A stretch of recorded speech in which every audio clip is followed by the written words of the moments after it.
What's up tout le monde? Bienvenue au Dans l'Enclave Podcast, le podcast 100% hockey qui te permet de propulser ta game à un autre niveau. Cette semaine, l'épisode est encore une présentation d'Éducation Quantum, qui est une compagnie qui offre des services d'éducation pour les entraîneurs du Québec, les kinésiologues. Donc, que ce soit au niveau biomécanique, prescription d'exercices, évaluation du client. Bref, il y en a pour tous les goûts. Et on a réussi à vous avoir un petit pourcentage de rabais que Phil va vous expliquer. Yes, donc c'est pas plus compliqué que ça. Vous allez sur le site internet de quantumtraining.ca. Vous entrez le code promo de Enclave10 pour avoir 10% de rabais sur vos formations, que ce soit des formations en ligne ou des formations sur place avec l'Académie Quantum ou Éducation Quantum ou on recommence ça. Tabarnak! God! C'était bon, ouais, c'était bon jusqu'à temps que je dise n'importe quoi. C'était Quantum. J'ai Quantum Training, puis j'ai dit toutes les autres affaires qu'ils font, sauf ça. J'ai dit Académie Quantum, Éducation Quantum, on lui dit Quantum Training. OK. Je recommence? Ouais, no choice. Parfait. What's up tout le monde? Bienvenue dans l'Enclave Podcast, le podcast 100% hockey qui te permet de propulser ta game à un autre niveau. Cette semaine, le podcast est une présentation d'Éducation Quantum. Encore une fois, c'est quoi Éducation Quantum? C'est une compagnie qui offre des services d'éducation, évidemment, aux entraîneurs et aux kinésiologues du Québec, que ce soit au niveau biomécanique, prescription d'exercice, l'évaluation du client, bref, il y en a pour tous les goûts. Et on a réussi à vous avoir un pourcentage de rabais que Phil va vous expliquer. Exact. Donc, ça se fait en 3 étapes faciles. Premièrement, tu t'en vas sur le site quantumtraining.ca. Deuxièmement, tu choisis soit ta formation en ligne ou sur place sur leur site, en fait. Puis, troisième étape, tu rentres le code promo Enclave10 avant de faire ton achat, puis tu vas avoir 10% de rabais. Donc, c'est quand même pas négligeable. Yes. Et cette semaine, l'invité, nullement besoin de présentation, mais on va faire quand même, l'unique Steve Bégin. Donc, pour ceux qui n'ont pas existé plus jeunes, je ne sais pas, je vais vous dire. Steve Bégin qui a joué dans la Ligue nationale, plus précisément pour le Canadien. As-tu joué avec les Canadiens? Je ne sais pas, peut-être, je m'en souviens plus. Alors, il a joué avec les Canadiens. Un joueur, ouais, c'est ça. Un joueur qu'on a tous tellement apprécié à Montréal. Donc, un joueur de la Ligue nationale qui a joué pour le Canadien. Et on a parlé de quoi avec lui aujourd'hui, Phil? Ben, c'est pas plus compliqué qu'on a parlé de son parcours, ses expériences personnelles, puis on est allé en détail. Donc, je vous invite de un à écouter le podcast, puis de deux, si vous voulez en connaître plus, en savoir plus, d'aller vous procurer son livre parce que c'est rempli de pépites d'or là-dedans, c'est merveilleux, ça te donne l'inspiration. Pour elle, c'est juste une fin. Fait que j'ai encore trop parlé, fait que je vous invite à écouter le podcast. Yes, bon podcast tout le monde.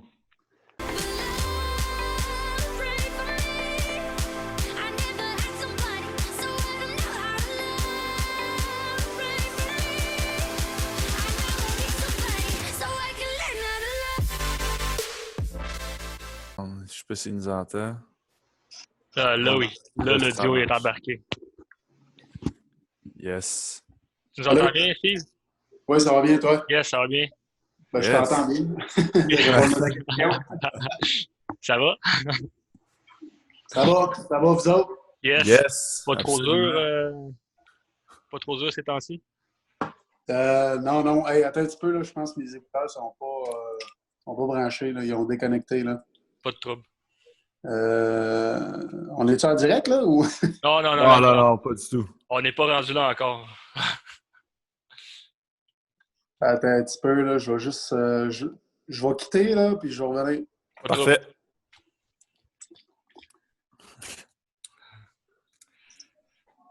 Oh my God, man.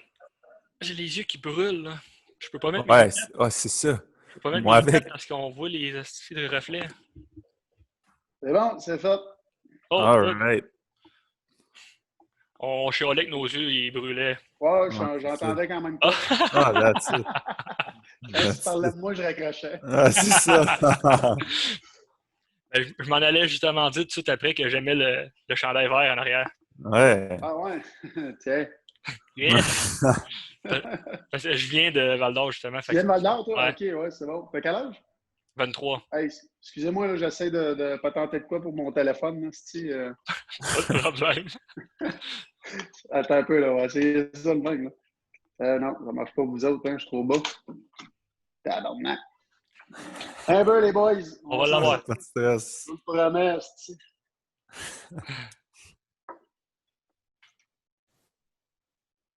Non. Quand même. Qu'est-ce que ça dit, ça? Ouais, ça, c'est pas pire. Ça. Parfait. Ça C'est semble bon, ça. très bien. En tout cas, on te voit super bien, t'es super beau. Fait que ça va être bon. Ouais, Beau, je le sais, mais là, ouais, c'est ça. pas certain, hein, les boys? Ouais. Ah. Comment ça se passe, la quarantaine, de ton côté? Ben, écoute, on apprend à se connaître en tant que famille. Euh, Sérieusement, tu sais, les enfants, j'ai ma plus vieille qui a 15 ans et demi, la plus jeune qui va avoir 13 ans. Fait que, disons qu'ils aiment ça faire leur affaire, puis ils vont à l'école. Fait que quand ils arrivent de l'école, ils vont s'enfermer dans leur chambre. Ils ne voient pas beaucoup la fin de semaine. Ils ont toujours quelque chose avec des amis. Fait qu'ils voient encore moins. Fait que, là, on est juste enfermés ensemble. Fait de là, je dis, on apprend à se connaître. Mais c'est correct, tu sais, c'est le fun, on a du fun, mais ça commence à être long. On a fait le tour de tout ce qu'il y a à faire, puis la maison est propre, je vais vous le dire. C'est comme tout le monde, là, mais là, on se trouve des petites choses à faire, mais tu sais, j'ai du travail aussi, beaucoup à faire avec ma compagnie. Là. Fait que je suis quand même assez occupé. Ouais, il faut, parce que sinon, on va virer fou, je pense. Ouais, c'est ça. Ouais, exact. Mais tu sais, c'est pas facile pour tout le monde, mais il faut quand même t'apprendre à t'ajuster. Tu sais, des choses que tu ne contrôles pas. Donc, il ne faut pas que tu. C'est bon, je me dis toujours là, d'essayer de mettre ton énergie sur les choses que tu contrôles. Donc, même si on s'enferme puis on boude puis on n'est pas heureux à cause de ce qui se passe, c'est pire sur nous autres. Là, fait qu'il faut s'ajuster. Hein. Exact. Ben, en même temps, c'est là que tu vois eux autres qui ont la capacité à se revirer de bord puis à s'ajuster rapidement, que c'est un peu le même, c'est un peu le même je veux dire, le hockey aussi, je veux pas. C'est Ouais. un sport Exactement, il faut de. qu'ils s'ajustent. Mais tu sais, tu parles de hockey, les personnes qui doivent s'ajuster encore plus rapidement, c'est les entraîneurs parce que, tu sais, quand j'ai commencé, avant que je rentre dans la Ligue nationale, puis lorsque j'ai commencé à jouer dans la Ligue nationale, c'est les entraîneurs, là, c'était vraiment direct, puis tu sais, ils disaient qu'est-ce qu'ils pensaient, puis c'était violent, hein? Puis ils pouvaient te donner des petites tapes sur l'épaule en voulant dire, OK, tu sais ta job, tu sais qu'est-ce que tu as à faire, tout. Tu sais, à cette heure, tu vois pas ça, à cette heure. Puis ils étaient très distanciés des joueurs. À cette heure, les entraîneurs doivent être près de leurs joueurs, doivent communiquer avec eux autres. C'est la plus belle qualité d'un entraîneur, c'est savoir communiquer avec ses joueurs. Puis si c'est juste pas à ça, là, c'est. Là, je viens de marquer avec mon crayon, je vais mon crayon. Si c'est juste pas à ça, écoute, ils sont morts, les entraîneurs, ils peuvent pas continuer. Ah, ben, on va starter ça. Yes. Bon, on a déjà parti, mais on va starter sur le vif des questions. Moi, je voulais qu'on commence à parler de ton parcours, mettons, avant que tu arrives dans la Ligue nationale. Fait qu'un peu junior, puis dans ton hockey mineur. Même avant, oui. Exact. Ben écoute, dans le hockey mineur, j'ai toujours joué dans les équipes 2A. 2A, c'était les équipes élites du temps. Je pense que ça a changé beaucoup à cette heure. Il y a beaucoup de 3A, ou non, je pense qu'il y a d'autres noms, là, du Espoir. Et puis, et nous, les meilleures équipes, c'était 2A. Après ça tombait 2C. Il n'y a pas de 2B, ça tombait 2C, les simples lettres par la suite. Il y a une année que j'ai pas fait le 2A, c'est Pee-Wee première année. Puis, écoute, c'était pour moi là, quasiment la fin du monde. J'étais toujours considéré comme un des meilleurs joueurs. Puis, tu sais, d'un côté, moi, je viens d'un quartier très pauvre. On était sur l'aide sociale. J'ai été élevé par mon père. Mon père avait des problèmes de boisson. Et puis là, juste le souligner, là, ça fait 20 ans qu'il n'a pas touché à la bouteille. Donc, ça va super bien. Mais je sentais l'importance de le mentionner. Mais, fait que c'est ça. Puis, je suis arrivé au camp. Puis, je me suis fait couper. Tout le monde était surpris. Tout le monde n'en revenait pas, tu sais.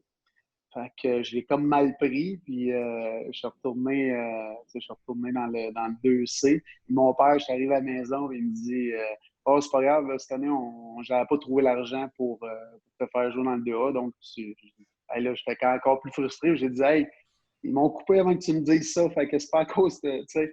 Mais puis là, je dis, il n'avait pas trouvé de l'argent parce que pour que je puisse jouer au hockey dans le 2A, on trouvait toujours des commanditaires. Ou sinon, avec l'aide sociale, on ne pouvait pas se permettre ça. Donc, mon père, il mettait beaucoup d'efforts sur ce côté-là là, pour trouver des commanditaires pour que je puisse jouer au hockey. Par la suite, j'ai tombé dans le CAM. Moi, mon cheminement, ça a toujours été il ne fera jamais l'autre catégorie. J'étais vraiment tout petit, puis minuscule en grosseur et en grandeur. Je suis arrivé dans le 2A, puis je suis tellement quelqu'un qui aime le défi, qui aime foncer, être première. J'avais peur de rien, là, zéro puis une barre. Puis, je suis arrivé au camp d'entraînement. Puis, ma deuxième année, puis oui, 2A, le coach qu'il y avait là me détestait.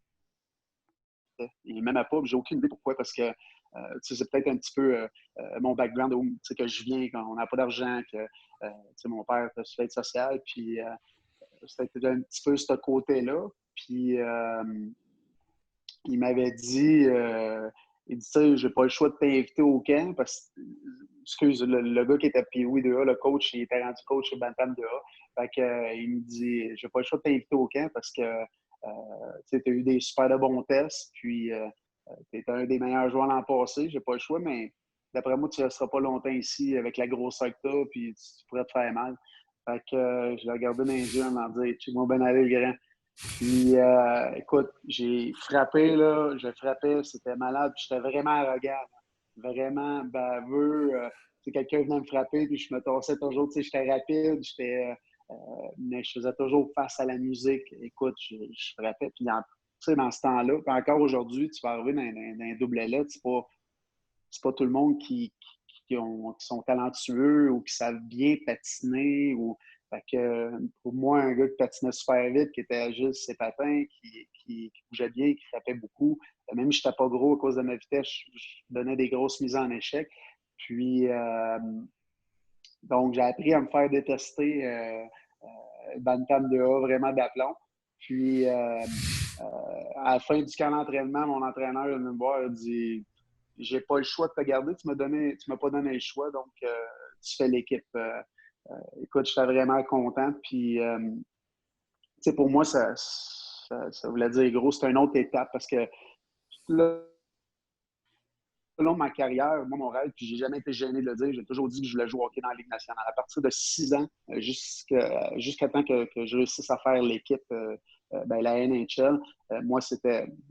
Oui, je joue au hockey dans la Ligue nationale. Moi, j'ai pas de problème. Je n'étais pas gêné, puis c'est là que je m'en allais. Moi, j'avais pas de plan B puis C. Là, les 3 plans, c'était Ligue nationale, Ligue nationale, Ligue nationale. Là. Il n'y avait rien d'autre. Puis, pour moi, c'était une autre étape que je venais de franchir en faisant le Bantam 2A. Par la suite, ma deuxième année, il y avait une nouvelle Bantam 2A. C'est l'année où les estacades de Midget 3 ont fait l'entrée à Trois-Rivières. Puis, j'étais allé au camp d'entraînement. Écoute, ça a vraiment super bien été. Je me faisais démarquer, je faisais des points, je frappais. On parlait souvent de moi dans les médias. Et puis, j'ai été le dernier joueur coupé de l'équipe. Puis là, lorsque j'ai parlé avec l'entraîneur, il m'a dit « on n'a pas le choix de te couper parce que tu vas revenir l'an prochain, c'est sûr, tu vas faire l'équipe. Tu vas être mon capitaine. » Puis là, j'étais là demain, OK. Mais on veut... il y a 3 gars qui ont 16 ans, qu'on veut leur donner une chance de se faire voir par les équipes juniors majeures. Puis toi, tu as une chance l'an prochain. Fait que, là, j'étais comme assommé, là, vraiment d'aplomb. Là. Pour moi, là, tu m'as détruit mon rêve. Me faire dire que parce qu'il laisse la chance aux autres de se faire repêcher, j'en croyais pas mes oreilles. Là. Fait que, je suis retourné dans le 2A. J'étais capitaine dans le 2A, mais j'ai été suspendu 10 parties. J'avais tellement pas bien pris ma coupure que j'étais arrivé dans le bantam. J'étais comme un chien enragé. Là. Moi, là, j'alignais quelqu'un, c'était pour lui faire mal, c'était pour le tuer. Puis, là, c'est drôle, là, mais dans ce temps-là, à ce temps-là, c'était moins drôle. Là, je me souviens, c'était à Louisville, ça s'est passé. Mon entraîneur est venu me voir, Jean-Louis Beloin qui s'appelle. Puis, il me dit là, Steve, ton rêve, c'est encore jouer dans la Ligue nationale. J'ai dit ouais. Il dit, oublie-le. C'est sûr et certain que tu ne joueras pas dans la Ligue nationale, tu continues à jouer comme ça. Tu es mon capitaine, tu te fais toujours suspendre, bien pratique, tu frappes tout le monde comme pour les tuer, à part tes chums. Puis ça, c'était vrai. Écoute, j'avais comme pas de pitié. Moi, je jouais. Mon père m'a toujours dit, faut que tu pratiques comme tu joues. Que moi, bien pratique, je frappais tout ce qui bougeait. Puis, fait que là, il dit, tu sais, dans le 3, là, tu ne vas jamais te faire appeler si tu continues à jouer de même. Puis à partir de là, j'ai tout de suite, aussitôt qu'il a dit, tu sais, tu peux oublier ton rêve dans la Ligue nationale si tu continues à jouer de même. Là. Ça, j'ai tout de suite eu un déclic. Puis à partir de là, je me suis vraiment redressé. J'ai commencé à être le leader que j'avais toujours été. Puis après ça, je me suis fait rappeler dans le 3. L'année suivante, j'ai fait le midget 3. Je ne sais pas si mes réponses sont trop longues ou vous aimez excellent. c'est correct, ça, c'est bon. Excellent. OK, parfait. Fait que là, je fais mon midget 3. Puis durant l'été, il y a un camp pour Équipe Québec pour les Jeux du Canada. Puis naturellement, moi, j'étais dans le 2A Bantam l'année d'avant, fait que je n'ai pas été invité à ce camp-là. Puis je n'étais pas connu, là. Personne ne me connaissait, personne ne savait c'était qui Steve Bégin. Puis mon entraîneur, midget 3, Alain Groslot, c'était l'assistant coach de cette équipe-là. Il était assistant coach à Richard Martel.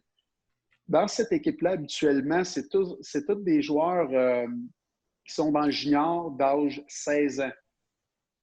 Moi, j'étais à 16 ans, j'étais midget 3A. Et puis, ils vont garder peut-être 2 ou 3 joueurs midget 3 pour l'année suivante, pour qu'ils soient des vétérans de cette équipe-là. Donc, la saison commence. Moi, l'été, comme j'ai mentionné, je n'avais pas été invité. Fait que je commence ma saison, tout ça. Puis, mon entraîneur, il me l'a conté par la suite.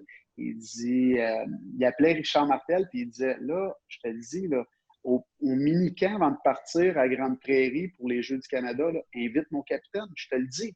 Invite-le, tu vas triper dessus, c'est ton style de joueur, tu vas l'adorer, ce gars-là, tu lui donnes une mission, là. Il s'en va là, il s'en va à la guerre à tous les jours, à tous les pratiques. Tu vas triper ce gars-là. Puis il disait toujours, ben ouais, c'est qui ça, Steve Bégin? Puis là, il checkait, mais il disait, parce que Richard Martel, je l'ai eu également, il m'a conté la même histoire, je l'ai eu dans le junior à Val-d'Or. Fait que là, Richard, il disait, ouais, on sait qui ce gars-là, Steve Bégin? Il est gros comme une gosse, puis il n'a pas beaucoup de points, là. Il ne domine pas ta ligue, là. Il dit, non, je le sais, mais tu vas l'aimer pour jouer sur ta 4e ligne au tournoi. On a besoin de joueurs comme lui. Il n'a pas peur de rien. C'est un petit Christ. Tu vas voir, tu vas l'aimer. Fait que, il n'a pas arrêté de même. Puis à un moment donné, Richard a dit, hey, là, je suis tellement tanné de l'entendre qu'il me parle de toi. J'ai dit, hey, je vais l'inviter, là. Il restera 2 jours, puis après ça, il retournera dans ton équipe. Fait que, on arrive en décembre. Je t'ai invité à ce camp-là. Ça a surpris tout le monde parce qu'il y avait des joueurs dans mon équipe qui étaient les top scoreurs de la Ligue. Puis, fait que c'est moi qui ai été invité. Je m'en vais là. Puis juste avant de partir, les journalistes m'ont dit Steve, tu t'en vas là. D'après moi, tu vas juste faire le camp. Puis, tu vas revenir par la suite. Mais ça va quand même être une belle expérience. J'ai dit non, moi, je m'en vais là pour faire l'équipe. Je ne fais pas l'équipe. Je ne reviens pas ici. Là. Je te dis, moi, je m'en vais là pour faire l'équipe. J'ai dit ça. Puis c'est vrai, j'ai dit ça, mais moi, je me donnais des défis. Puis ça, pour moi, c'était un défi. Là. En ayant dit que je m'en vais là, puis je ne fais pas l'équipe, je ne reviens pas ici. Là. Moi, je m'en vais chez nous en voulant dire, tu sais, comme j'aurais honte ou c'était un défi pour moi que j'arrivais là et j'allais faire l'équipe. Il n'y a pas personne qui allait prendre ma place. Fait que je suis arrivé là, puis j'ai joué à la Steve Bégin qu'on m'a toujours connu. Juste en vrai, une parenthèse, justement, là, mon style de jeu que tout le monde m'a connu dans la Ligue nationale, là, j'ai changé de style de jeu. J'étais Atome 2A. Première année, mon père est venu me voir, puis il m'a dit Steve, si tu veux jouer au hockey dans la Ligue nationale un jour, tu dois changer ton style de jeu. Des scoreurs, il y en a dans toutes les ligues, il y en a dans toutes les catégories, il y en a dans toutes les équipes. Mais si tu regardes dans la Ligue nationale, c'est pas juste des scoreurs qu'il y a. Donc, là, il me parlait de Dale Hunter. Si tu veux jouer au hockey dans la Ligue nationale, je joue comme Dale Hunter. Dale Hunter, c'est excusez-moi, un petit Chris, là, tout le monde le détestait. Fait que Fait que j'ai dit, OK, moi, aussitôt qu'il me dit, si tu veux jouer dans la Ligue nationale, écoute, j'ai dit, c'est ça qu'il faut que je fasse, je vais le faire. J'ai changé mon style de jeu. Puis il venait de me dire ça, là, je ne me trompe pas, c'était après une game que j'avais marqué 3 buts. Fait que, tu sais, fait que mon père, c'était toujours, lui, tu veux de quoi dans la vie? Travail. C'était toujours ce qui revenait toujours, c'est travail plus fort que les autres. Donc, je fais l'équipe Québec. Encore les journalistes viennent me voir, tu vas jouer sur peut-être l'extra-joueur, jouer sa 4e ligne, tout ça. J'ai dit, non, je vais commencer sa 4e ligne, puis je vais terminer sa première ligne. Checkez-moi bien aller. Excuse.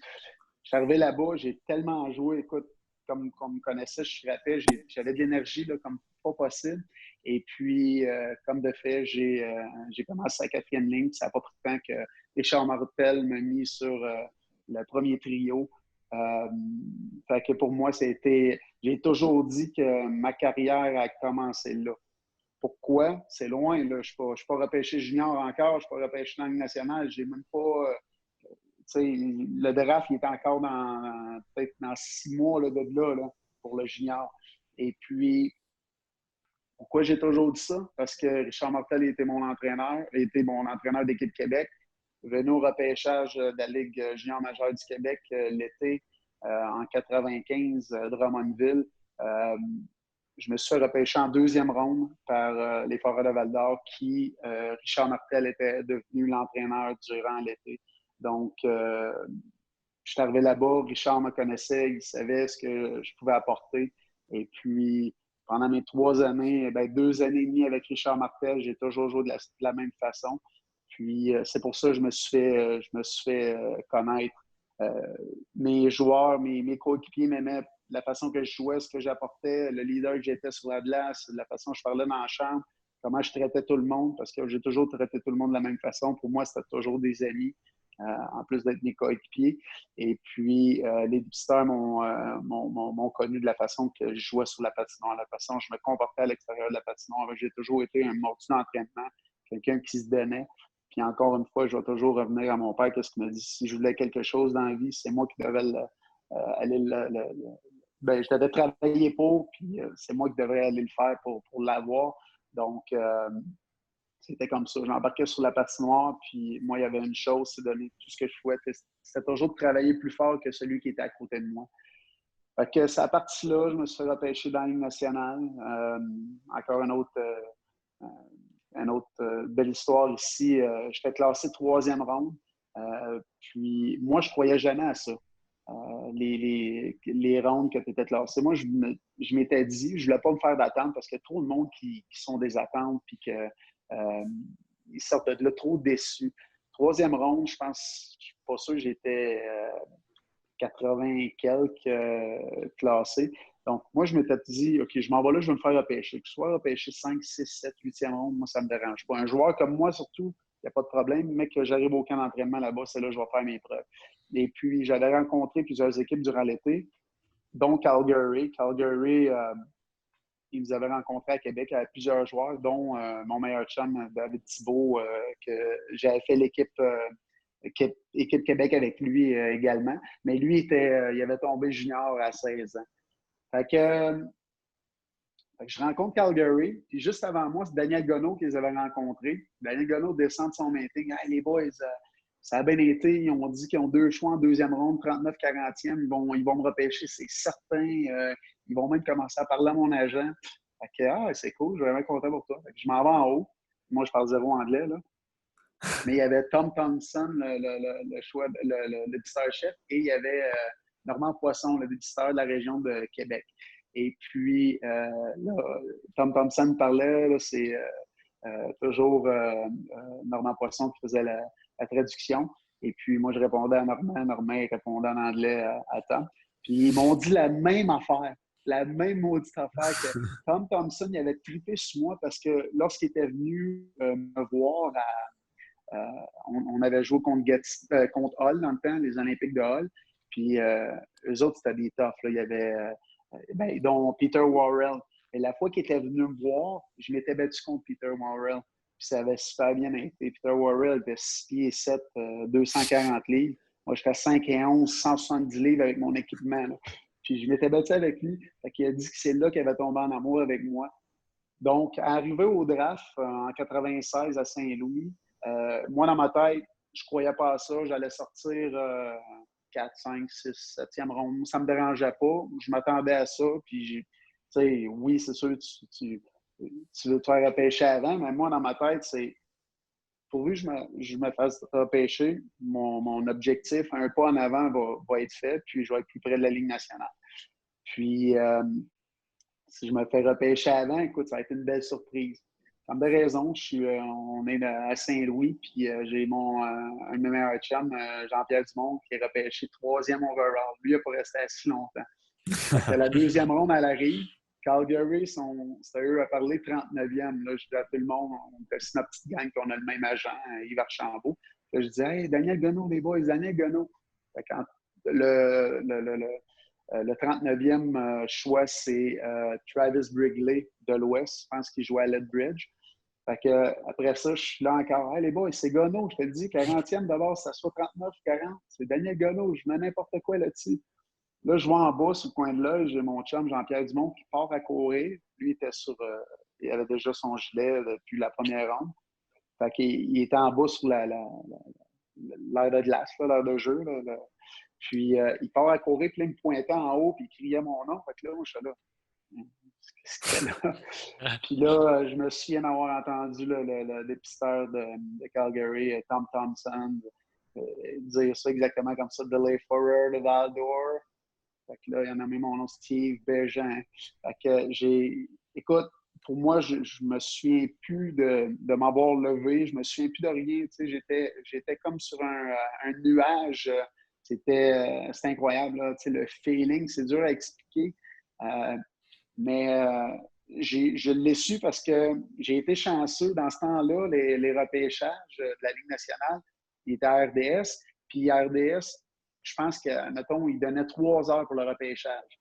Fait que la première ronde est super longue. Puis après ça, ils vont aller au maximum peut-être 2, 3 heures. Mettons, on va dire 3 heures. Puis après ça, ça coupe. Ça tombe à leur émission qui continue. J'ai été le dernier joueur ou l'avant-dernier joueur à passer à la télévision, me faire repêcher. Donc, j'étais tellement fier de ça. Là. Fait qu'à partir de là, c'est ça. C'était un petit peu ça mon cheminement. Voulez-vous que je continue? Vous avez des vas-y. Ben, moi, j'avais une question. Moi, Ouais, je voulais savoir, tu sais, ton mindset, ça a tout le temps été de faire la Ligue nationale. Oui. Un coup que tu as été rendu dans la Ligue nationale, là, c'était quoi, mettons, ta façon de penser? Là? Ben moi, ça a toujours été... tu sais, le plus dur, là, tu sais, c'est dur de se rendre dans la Ligue nationale, mais le plus dur, c'est d'y rester. Parce que tu as les blessures, tu as veux pas, les changements de coach, les changements de GM, ça joue beaucoup parce que des fois, il y en a qui vont te chercher qui t'aiment.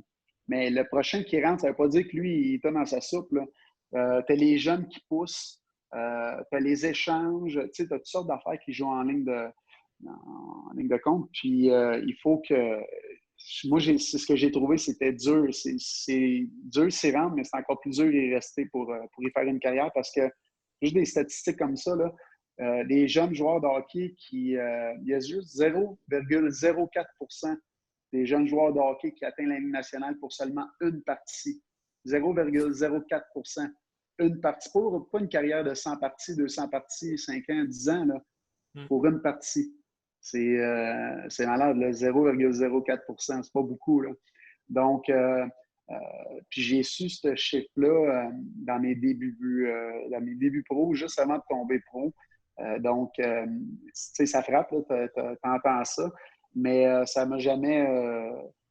moi, j'avais un chemin, je savais ce que je devais faire, puis je savais que j'allais m'y rendre parce que moi, mon mindset, c'est de travailler, comme j'ai mentionné tantôt, de travailler plus fort que tout le monde.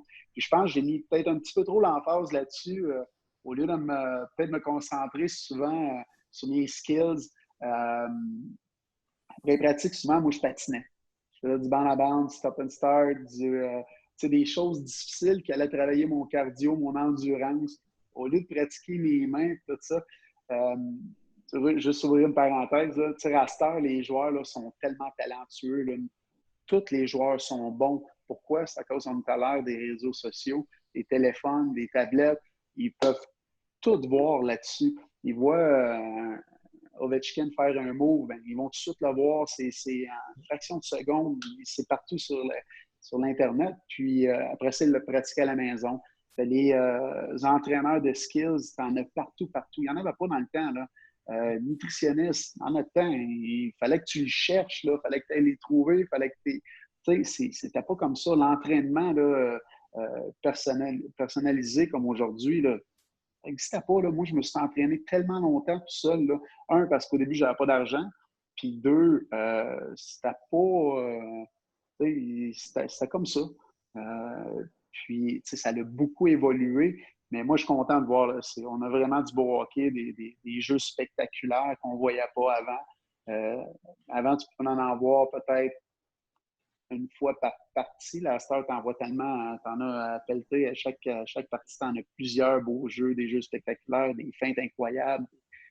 Puis chapeau, c'est l'évolution du sport, puis c'est bon pour tout le monde.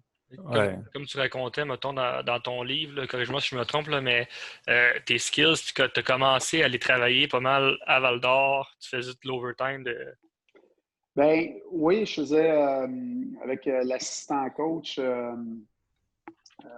me gardait puis il me travaillait un peu, mais rendu en Ligue nationale, c'était plus ça parce que moi, je suis arrivé à Calgary, c'était la vieille garde. Tu sais, tout à l'heure, je parlais là, que des anciens entraîneurs dans mon temps, puis le temps avant. Ben moi, les entraîneurs qui devenaient, les personnes qui devenaient entraîneurs dans mon temps, c'était les anciens joueurs des années 70-80. Fait qu'eux autres, c'est les sorteurs de ce monde. Fait que moi, je suis arrivé là-bas, là, et je me souviens, là, il y avait au début Brian Sutter, puis il y avait un Al McNeil, il était coach du Canadien de Montréal, lui, dans les années 60, je ne me trompe pas, là, ça fait longtemps, là, il est vieux comme le monde, ce gars-là. Il était là, puis je me souviens, il venait me voir, là, puis c'est, là, Steve, à soir, là, tu des œillets, là. Ben, il disait, à soir, c'était toujours comme ça, parce qu'il me faisait le speech à toutes les parties, là, c'était la même affaire. Il dit, là, tu te promènes ton hockey de même. Quand à la rondelle, c'est pas plus qu'une seconde. Tu l'amènes dans le fond, si tu vas frapper tout le monde, tu déranges tout le monde, garde-le dans la face. Et lui, c'était un malade. C'était des choses de même. Fait que moi, tu sais, à cette heure, tu vois plus ça, là. Tu sais, il ne me prenait pas après une pratique pour pratiquer mes skills. Il me prenait après une pratique là, pour me faire patiner. C'était juste ça qu'il faisait. Fait que, tu sais, quand je suis arrivé à Montréal, j'étais comme content, j'étais comme soulagé parce que Claude Julien, il dit, tu sais, je sais comment tu joues. Moi, je veux que tu frappes, je veux que tu travailles comme tu as fait junior, comme tu as fait contre moi dans la Ligue américaine. Je te détestais, je joue comme ça. Tu n'as pas besoin de te battre, tu n'as pas besoin. Parce que, tu sais, à Calgary, veux pas, je jouais pas beaucoup. Puis, je jouais sur le quatrième trio, d'un fois le troisième, si j'étais chanceux. Puis, tu sais, c'était souvent des petites tapes sur l'épaule. Aller me battre, mais, tu sais, j'en ai mangé des volets. Tu sais, je ne sais pas, mais c'était comme ça. Je ne pouvais pas jouer au hockey, je n'étais pas capable. Il fallait toujours que je frappe, que je dérange. Puis dans les 5 minutes que je jouais par partie, quand je suis arrivé à Montréal, j'étais tellement content. J'ai pris confiance en moi. Puis, j'ai réussi à faire un meilleur joueur de hockey que je l'étais lorsque j'étais à Calgary parce que, oui, j'ai eu une belle ascension pour me rendre à la Ligue nationale, mais rendu là, ça a été côté hockey-wise, là, c'était plus la même chose là, parce que je ne pouvais plus me permettre de jouer avec la rondelle, d'essayer de faire des jeux. C'était toujours dans le fond. Mais les œillères, là, mets ça dans le fond. Garde pas la rondelle plus qu'une seconde, là, tu t'en débarrasses. C'était ça. Là, c'était comme ça que j'ai été élevé là, à Calgary. Là. Mais moi, ce style de joueur-là, mettons, tu disais maintenant, les joueurs, ils sont tous bons, ils ont plein de skills, c'est le fun. Mais moi, le style de joueur que tu étais, ça me manque d'avoir ça dans l'équipe. Surtout pour le Canadien. Je trouve ça tellement fun d'avoir cette énergie-là. Je trouve ça plate qu'il y en a moins. Puis à Montréal, c'est une belle place pour avoir ce style de joueur-là parce que moi, je me souviens quand je suis arrivé, là, je vais vous compter vite fait, là, quand j'ai été pris au balotage, je me suis emmené à Montréal, là, j'étais nerveux, là, puis pas à peu près. Là, j'étais très nerveux. Pourquoi? Parce que, oui, dans ma jeunesse, j'ai toujours rêvé de jouer pour le Canadien de Montréal. Puis c'était mon équipe, puis je prenais pour le Canadien. Puis, tu sais, quel Québécois, je parle plus d'aujourd'hui, je parle dans mon temps. quel Québécois, quel jeune Québécois ne rêvait pas de jouer pour le Canadien de Montréal? Ou il y en avait peut-être un tiers, un quart, qu'eux autres, c'était pour jouer pour les Nordiques. Mais tu sais, moi, c'était ça. Là. Moi, je voulais jouer pour eux autres. Puis lorsque j'ai été pris au balotage, parce que lorsque j'étais rendu junior, puis après ça dans la Ligue américaine, Ligue nationale, je voulais pas venir jouer pour Montréal. Pourquoi? Parce que il y avait trop de joueurs ils perdaient trop de joueurs d'un mineur. Tu sais, ils ne réussissaient pas à développer, puis ils traînaient longtemps dans la Ligue américaine. Que moi, j'avais peur de ce système-là. Moi, je voulais tomber dans une équipe, puis j'ai tombé à Calgary. Pour ce côté-là, je ne pouvais pas tomber mieux. Pour l'autre côté, peut-être m'a développé, ça a peut-être moins bien été, c'était peut-être pas la bonne façon qu'ils se prenaient avec les gens, là. Mais moi, j'avais peur d'aller à Montréal. Quand j'ai été pris à Montréal, j'étais nerveux. Pourquoi? Parce que je m'en ai ici dans un marché que les médias sont affamés, c'est des requins. Moi, lorsque j'étais à Calgary et lorsque j'étais mon petit stand que j'ai fait à Buffalo durant le camp d'entraînement avant d'être pris par Montréal, on écoutait toujours 110 parce qu'on trouvait donc bien ça drôle. Il n'arrêtait pas de blaster le Canadien, puis le Canadien ici, puis hey, lui, c'était un pas bon. Puis je me souviens, on venait de jouer à Montréal la semaine avant, puis c'était lorsque s'était passé des événements avec Patrice Brisebois, puis je me souviens, Bob Gainey avait sorti dans les médias, puis il avait traité tout le monde de lâche, qui criait après lui, puis que s'il était pour faire ça, de ne pas revenir au Centre Bell. Puis, hey, c'était malade, là. Nous autres, on riait de ça. On ne trouvait pas ça correct pour les joueurs, mais on trouvait ça drôle que ça arrive dans une autre équipe que la nôtre. Fait que, on écoutait assez québécois. Je me souviens, moi, Jean-Pierre, il y avait Brière, Biron. Fait qu'on écoutait ça. Puis là, voulez-vous un peu, je vous conte tout de suite comment ça s'est passé. Je me suis fait prendre par le... Ben Écoute, fait que c'est ça. Fait que là, j'étais à Buffalo. Puis, j'étais blessé. Je venais de me blesser à l'épaule dans une bataille contre Travis Mohan. Puis, mon épaule avait débarqué. Dans ce temps-là, mon épaule, je ne sais pas si vous vous souvenez, ma première année à Montréal, j'avais un problème. Mon épaule débarquait toujours. Ça faisait 8 ans que ça faisait ça. Puis là, finalement, à Montréal, Claude a décidé de dire OK, c'est assez au fait, pas te faire opérer. Mais là, je fais ma bataille avec Mohan, je me blesse. Donc, le lendemain, c'était le balotage. Puis, je suis blessé, je suis à l'aréna, je fais mes traitements. Moi, je restais chez Jean-Pierre Dumont durant le camp. Puis, je suis arrivé peut-être 2 semaines avant. Ça faisait peut-être un mois que j'étais là chez lui avec Amélie, qui est ma femme. Elle n'était pas ma femme durant ce temps-là. Fait que là, je m'en vais, j'appelle ma femme. Je dis là, ce que vous voulez faire, JP finit sa pratique dans pas long. On va aller, voulez-vous qu'on aille chercher de la bouffe? Voulez-vous qu'on s'en aille tout à la maison, qu'on aille chercher, qu'on aille manger? C'est quoi vous voulez faire? Là, Amélie est là, elle me dit, là, tu me niaises, là? Je dis, qu'est-ce qu'il y a? Tu n'as rien à me dire, là. Oui, qu'est-ce que tu veux manger? Elle dit, ils t'ont rien dit. J'ai dit là, as-tu quelque chose à me dire? Elle dit là, David Thibault, qui est mon meilleur chum, ils viennent de m'appeler, puis il me dit que tu avais été pris, c'est waivers au balotage par le Canadien. Puis là, elle dit là, je suis à RDS, ça passe présentement. Steve Végé réclamé par le Canadien. Là, je dis là, tu me niaises, là? Elle dit non. Je te rappelle, donne-moi 5 minutes. Là, je raccroche, je m'en vais voir le gérant d'équipement. Son surnom, c'était Pizza. Je m'en vais le voir. Je dis là, c'est quoi qui se passe?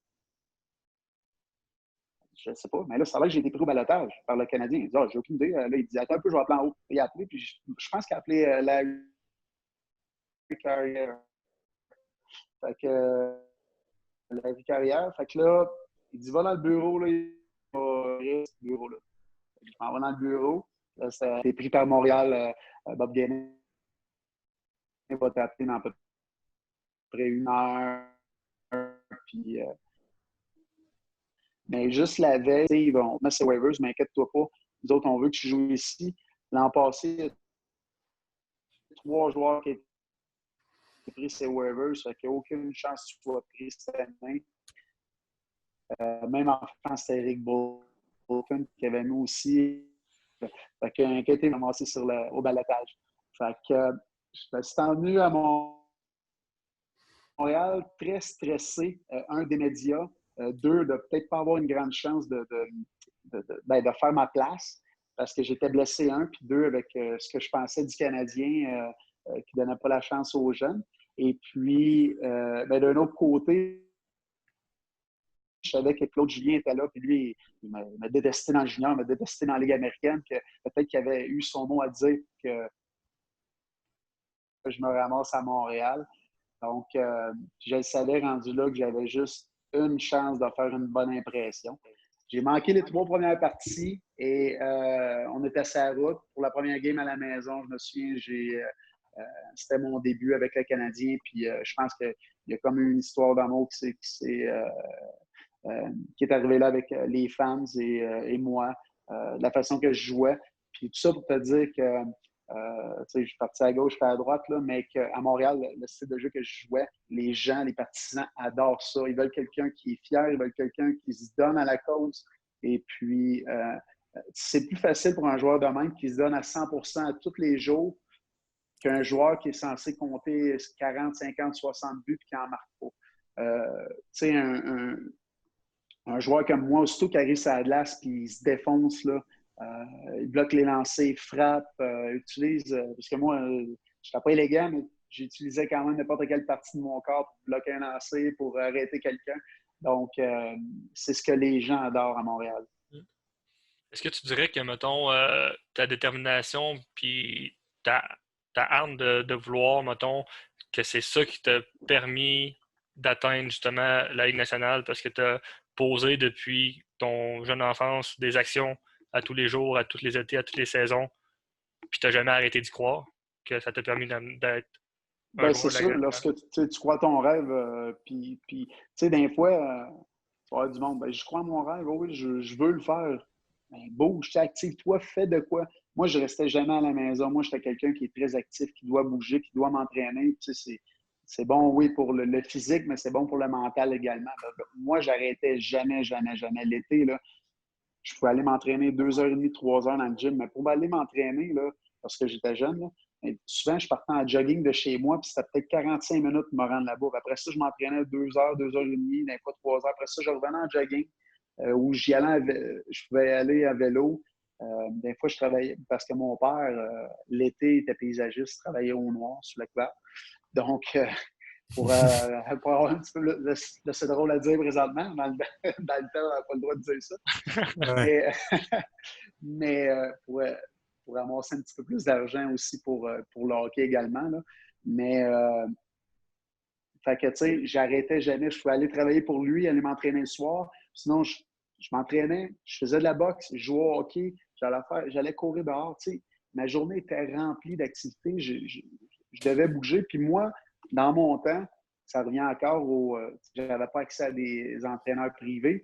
Plus que j'en faisais, mieux que c'était. Au contraire, tu sais, c'est pas ça, là, tu dois te reposer. Mais moi, je ne suis pas capable de me reposer. Là, je devais toujours bouger. Puis pour moi, pour me rendre dans la Ligue nationale, plus d'entraînement que je faisais, j'allais m'y rendre. Puis la boxe, mon père, il m'a toujours dit depuis que je suis jeune, ça va te servir un jour, ça va te servir. Donc, à 12 ans, j'ai commencé à me tenir à prendre des cours de boxe. Et puis, j'allais à tous les étés. Puis l'hiver, des fois, j'allais faire du kickboxing en plus. Donc, j'étais quelqu'un qui était très en forme, qui bougeait beaucoup.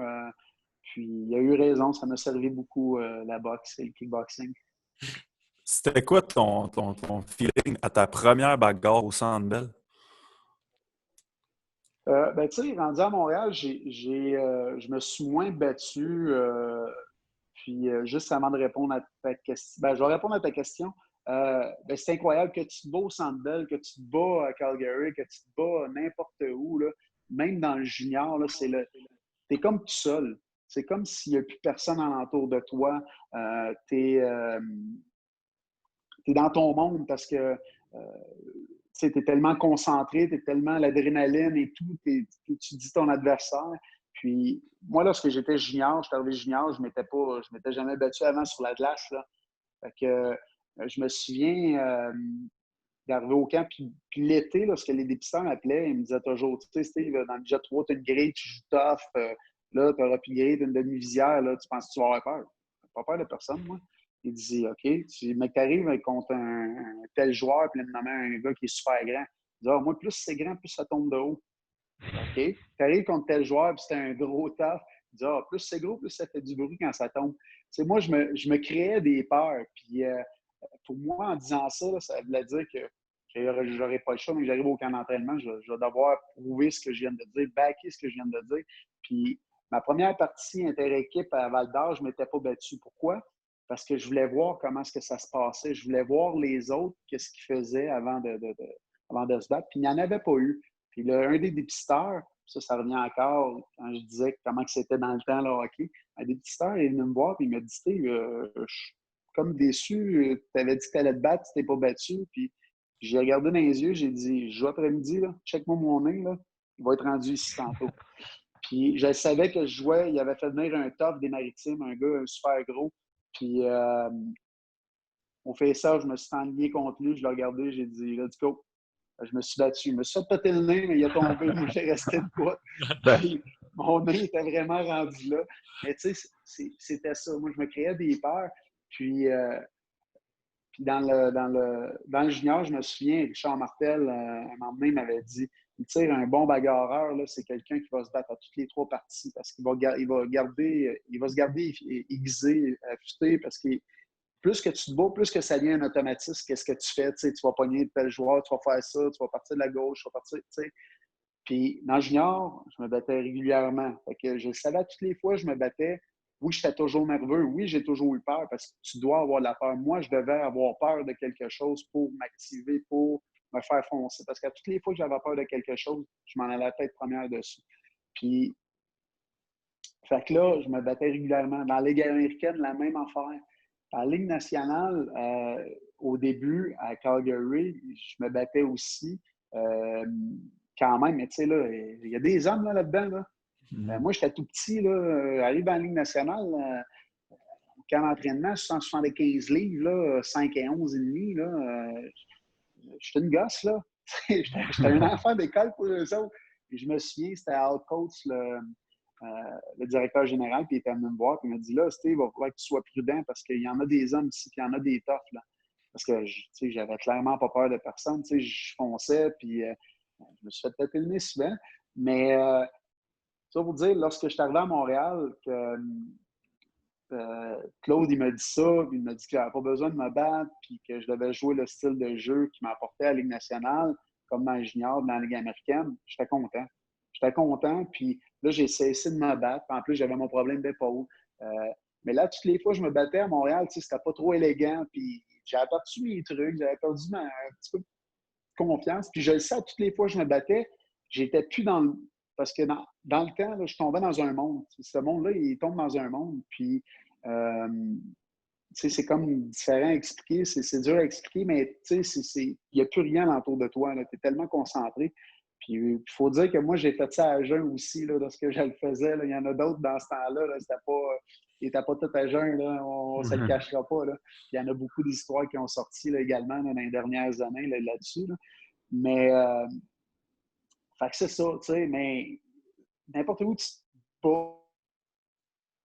bats, lorsque tu es dans ce feeling-là, c'est incroyable. C'est fou.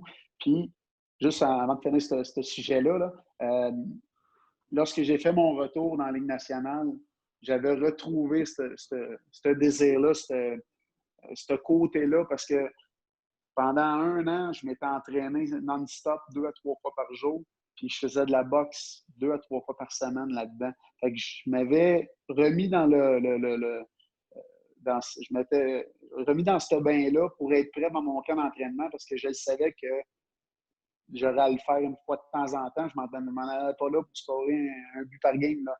Fait que j'avais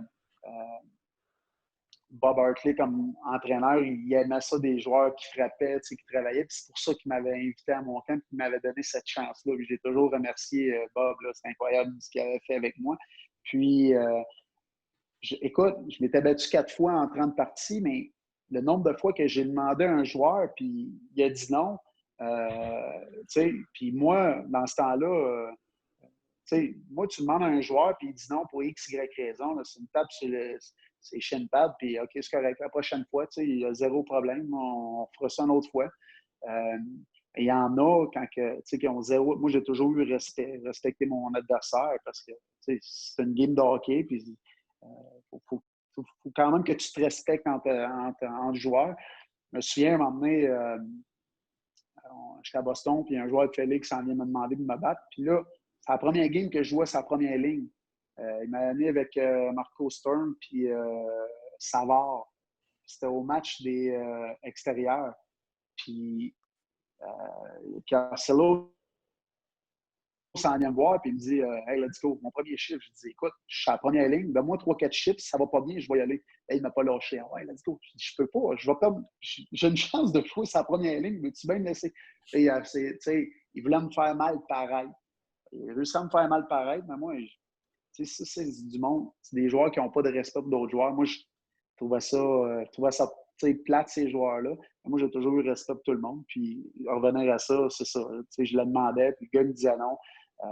La prochaine fois, la prochaine partie. OK, c'est beau. Il n'y a pas de trouble. Il y en avait un à Edmonton cette année-là. On perdait, on était à Edmonton. Puis Brown, il a joué à Montréal, c'était un tough. Il avait une moustache à un moment donné. Ouais, c'est ça. Il était assez tough, lui. Puis, on était à Edmonton, puis là, ça allait pas bien, nous autres. Là. Fait que là, les gars, moi, Mick Gratton, puis l'autre, c'était... je m'en souviens plus son nom qui jouait avec nous autres. On était 3 gars, on était là pour déranger tout ça. Puis là, Mick Gratton, il me dit là, quelqu'un va falloir qu'il ait pogné Brown parce qu'il ne se pognera pas contre moi. Je vais y aller, moi. Là, je m'en vais sur le face-off. Puis là, j'ai dit, hey, let's go, faut que je change la game. Tout ça. Il me dit, pas à soir, là, on gagne, puis ça vaut pas la peine. Là. J'ai dit, OK, c'est bon. Il dit, dans une semaine, on joue contre vous autres, on checkera comment ça va. Parfait. Cette semaine-là, c'est nous autres qui avaient le lead. Puis je me souviens, à un moment donné, j'ai reçu un coup de ses shin pads, je me retourne, il droppe les gammes, il saute dessus. Là, ça a bien été. Je l'ai eu comme un lucky punch, puis il a tombé. Puis j'y ai pété le nez. Mais tu sais, ça, c'est des affaires quand même des joueurs qui se respectent. Moi, tout après chaque bataille que j'ai mangé de voler au pouce, c'était une petite tape, puis good job. Parfait, c'est fini là, puis on n'en parle plus. On ira jouer dans le carré de sable après. Là. J'aimerais savoir, moi, ce que tu retiens, mettons, côté hockey, puis hors glace de ton passage à Val-d'Or, Junior. Écoute, hors glace, moi, j'ai adoré Val-d'Or parce que je me suis senti chez moi la première fois aussitôt que je suis arrivé là. J'ai mis les pieds à Val-d'Or. Excuse-moi, il a fait un petit dégât. Là. Je suis comme un bébé, moi. La première fois, je bois avec pas de bout. Là. Écoute, je me souviens, je suis arrivé là, je me suis senti chez moi. Là, le monde sont tellement accueillants. Écoute, sont chaleureux. Là. J'ai adoré Val-d'Or. J'ai toujours dit que Val-d'Or, c'était le petit Montréal du junior. Parce que les partisans étaient incroyables. Moi, je me souviens, c'était toujours rempli. L'aréna était remplie à craquer. Mes 3 années que j'ai joué là, on était pour eux des héros, des idoles. Je me souviens là, qu'il y a des gens qui nous invitaient chez eux à manger de la fondue avec de la viande sauvage parce qu'il y a beaucoup de chasse à Val-d'Or.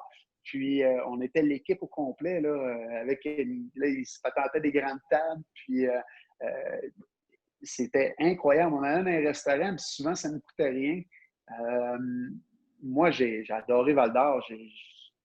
Que ce soit hors glace, sur la glace, pour moi, ça a été une belle histoire. Puis, j'y retourne encore régulièrement à Val-d'Or.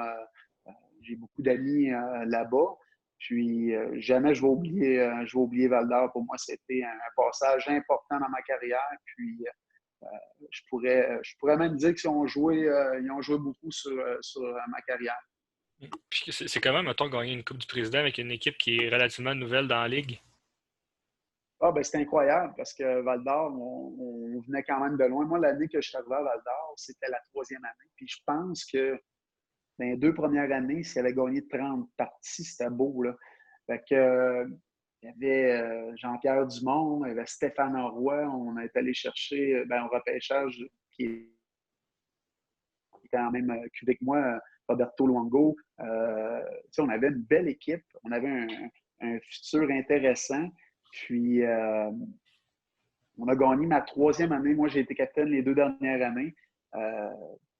C'était incroyable. Là. Je me souviens de l'énergie qu'il y avait dans l'aréna à Val-d'Or. C'était malade mental. Puis le monde, les partisans, là, c'était incroyable. Là. Écoute, n'importe où tu vas gagner, ça a toujours un cachet différent. Mais Val-d'Or, c'était quelque chose de spécial. Puis ils méritaient très bien. Là. C'était la 5e année de leur existence.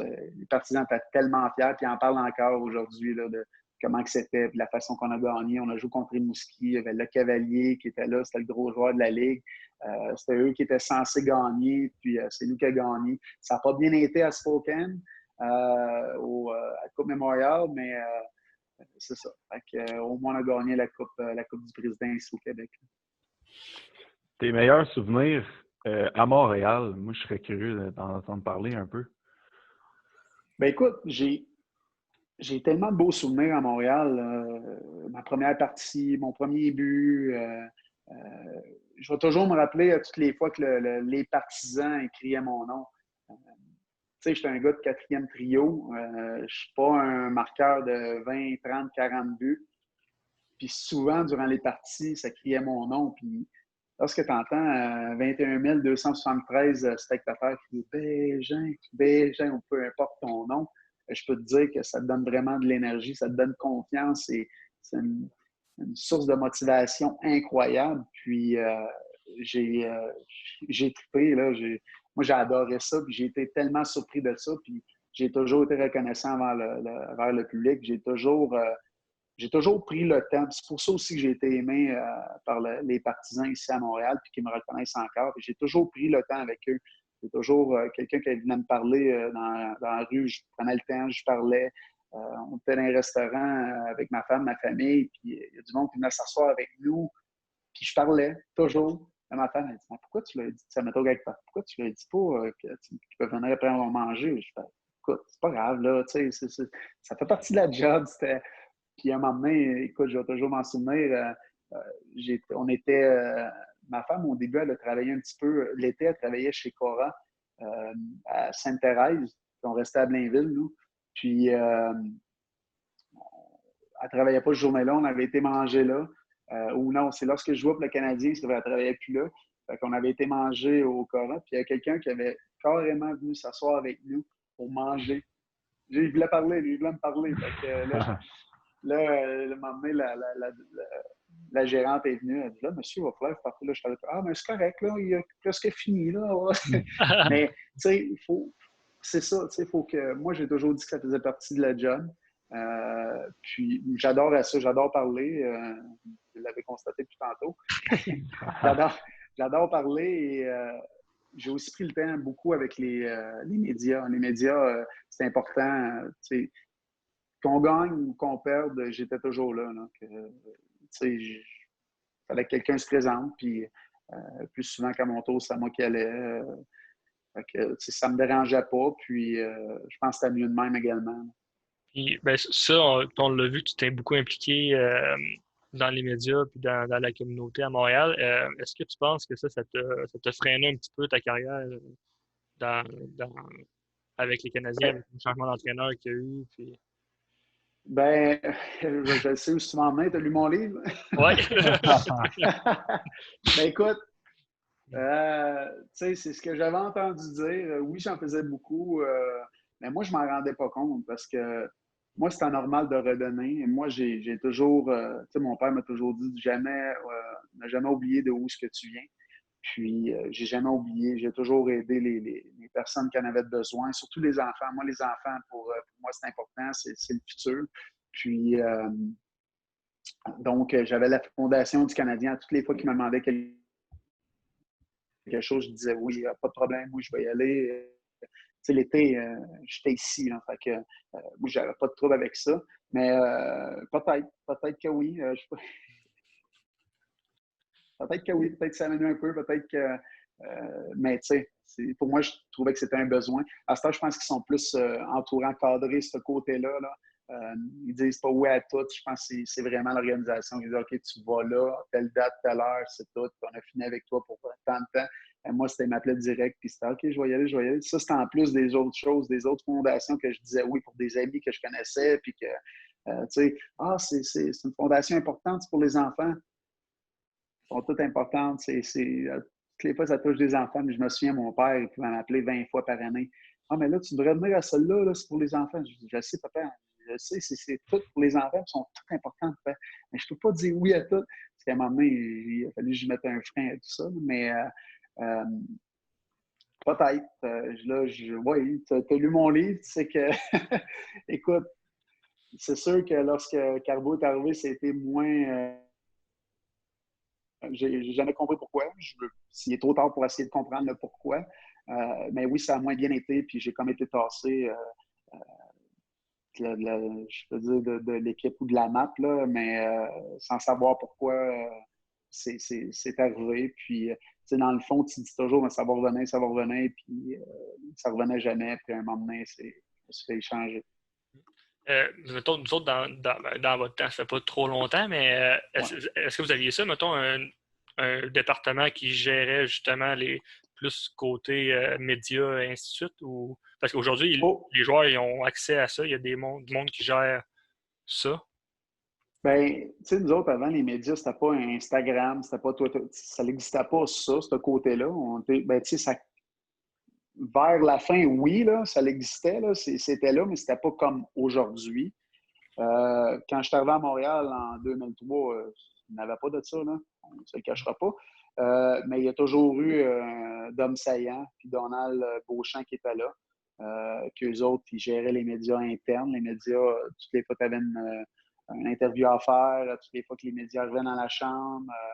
Ça, ils géraient ça. À cette heure, je pense que leur travail s'est élargi pas mal avec les réseaux sociaux. Mais ouais, il y avait quand même un certain contrôle là, sur le côté média. Okay. Comment tu as pris ça, justement, d'être échangé des Canadiens?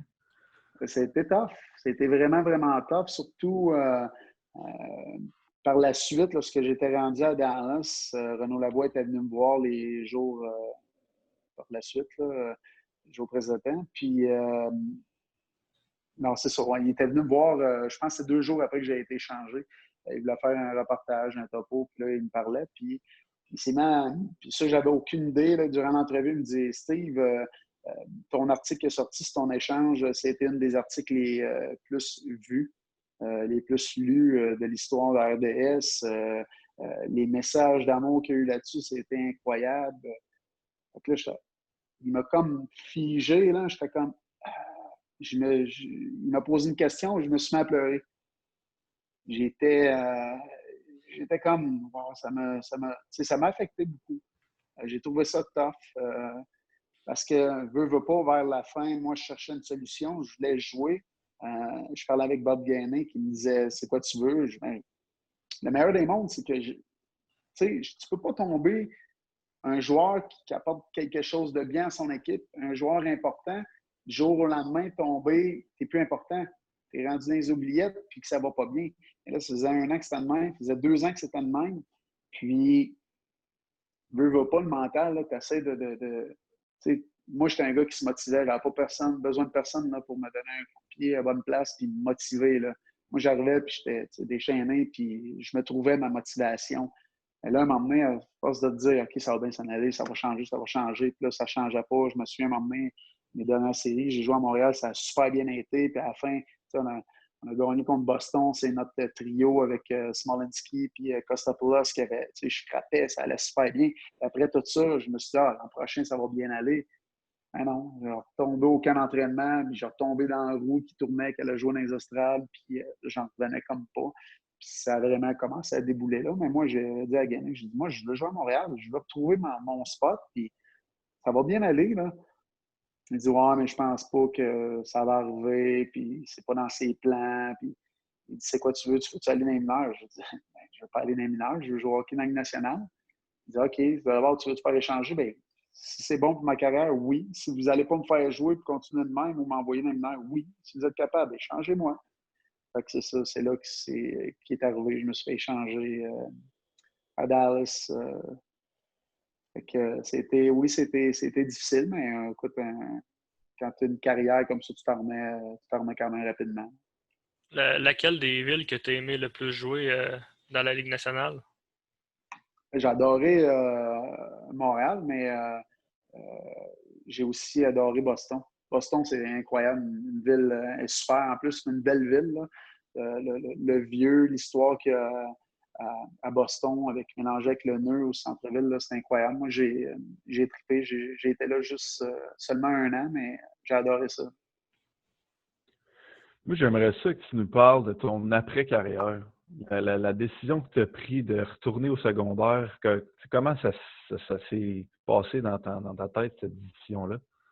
Ben, lorsque je suis tombé ben moi, j'ai lâché l'école junior. Ma première année junior, au fait, j'avais été voir mon entraîneur, puis j'avais dit, écoute, moi, les séries s'en viennent. J'ai mon repêchage qui s'en vient également, donc je veux me concentrer sur le hockey. C'était Richard Martel. J'ai dit, je lâche l'école, puis je me concentre sur le hockey. Il dit, non. Il dit, tant que le hockey n'est pas fini, tu vas à l'école. Je dis, non, je veux me concentrer sur le hockey, c'est un année important. Il dit, non, retourne à l'école, ça, c'est au mois de janvier. Retourne à l'école une semaine d'ensuite, je suis allé le voir. J'ai dit la même affaire. Il dit, regarde, on va appeler ton père, voir qu'est-ce qu'il en pense. Je suis parti à rire, j'ai regardé, j'ai dit, veux-tu? Il savait mon père, dans quelle situation on était. Tout. Il est parti à rire, il dit, ouais. Il dit, regarde, viens ici à tous les jours, puis c'est correct. Fait que j'ai lâché l'école comme ça. Mais tu sais, je savais que d'un côté, c'était pas une bonne décision parce oui, j'ai bien beau avoir tout le désir du monde de vouloir jouer au hockey dans la Ligue nationale, puis je mettais toutes les chances de mon côté. J'étais un gars sérieux.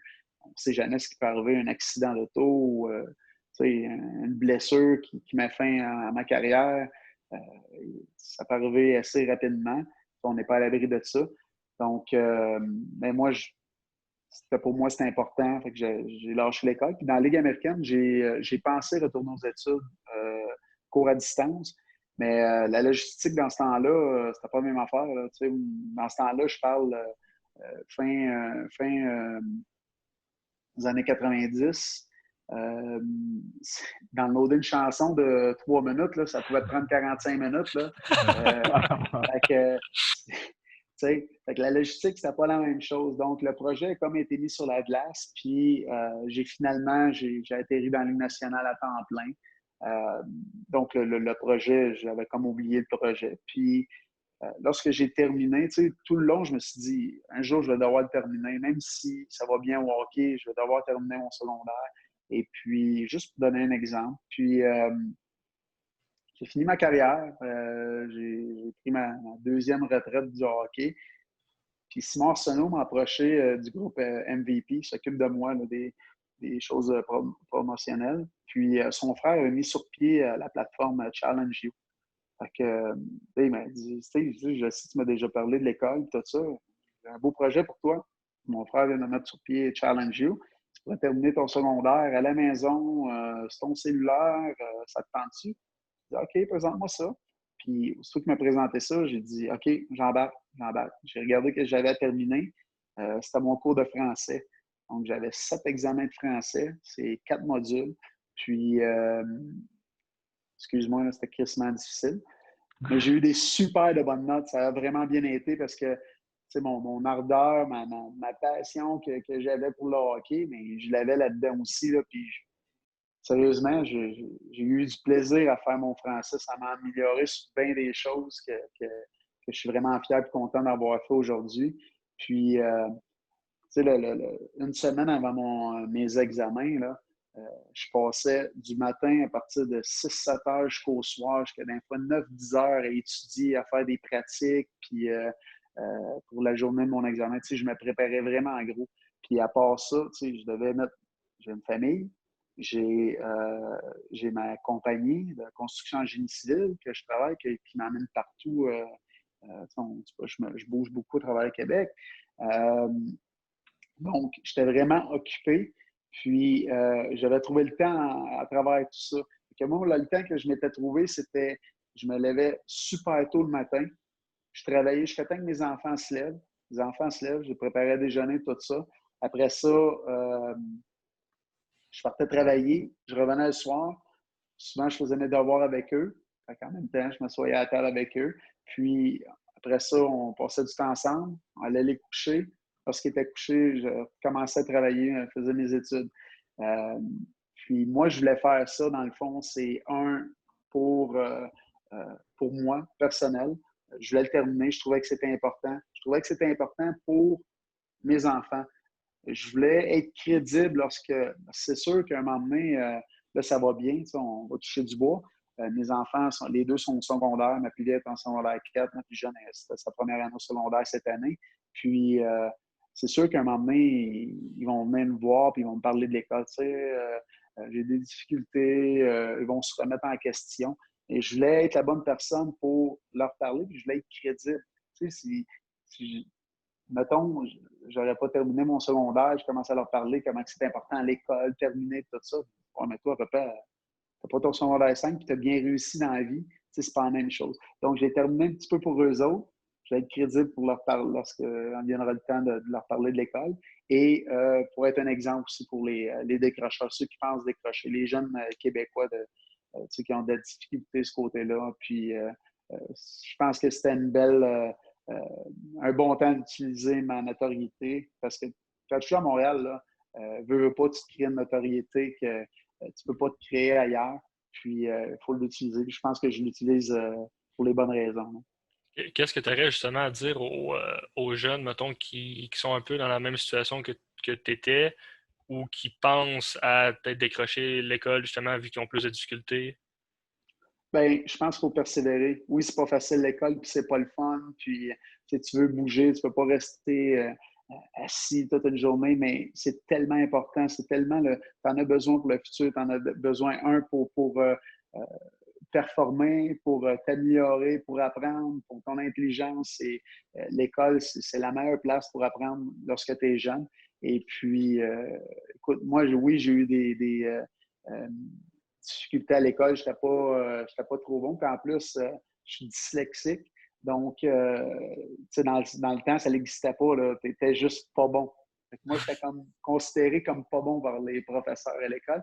Mais j'ai pas pris une bonne décision, moi. Puis je le sais, puis je l'ai toujours avoué, puis je suis pas gêné de le dire. Lâcher l'école, c'était la pire décision que j'ai pu prendre dans ma vie.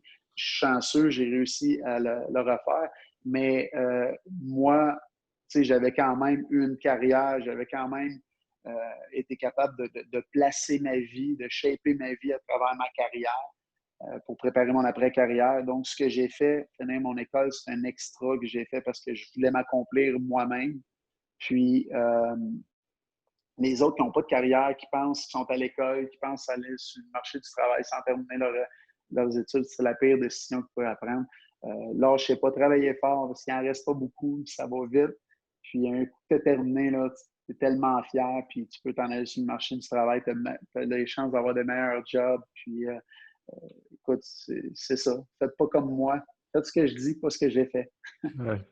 Mais c'est pas facile quand tu es un joueur de hockey plus jeune. Mettons, moi, comme exemple, moi, j'étais un joueur de hockey. Je savais pas ce que je voulais faire dans la vie. Je voulais jouer au hockey. Fait que les études, tu sais, j'étais sport-études. Fait qu'il y a une chance que c'était là pour moi, parce que sinon, je m'en foutais complètement de l'école. Fait que quand tu te définis que par moi, je suis un joueur de hockey dans la vie, je trouve ça vraiment plus difficile de voir le plus que l'école peut t'apporter.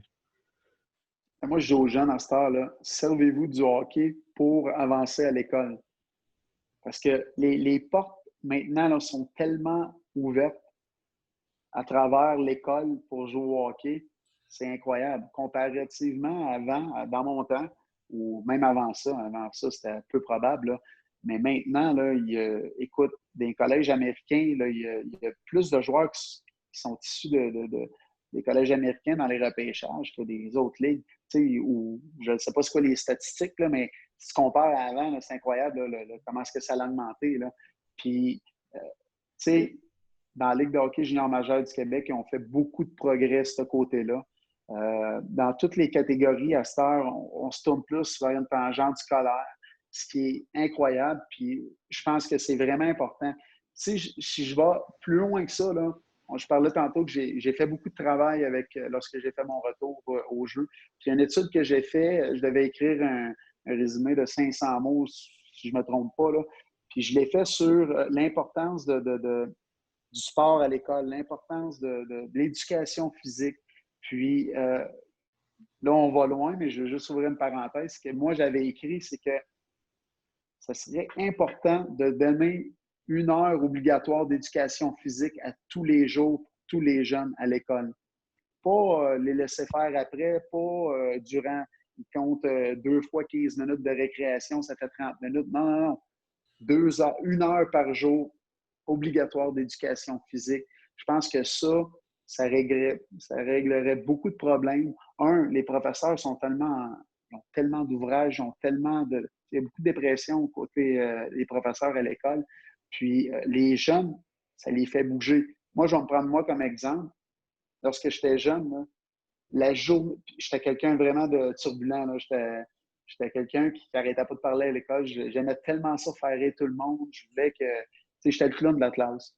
Puis la journée d'éducation physique, que c'était mon premier cours le matin, j'étais tellement calme le reste de la journée, là, c'était incroyable. Si c'était la dernière journée, la dernière période ou la période en plein milieu, j'étais calme le matin. Pourquoi? Parce que je voulais participer. Je savais que si j'étais tannant ou ce que je parlais, que il n'allait pas me faire participer à l'éducation physique.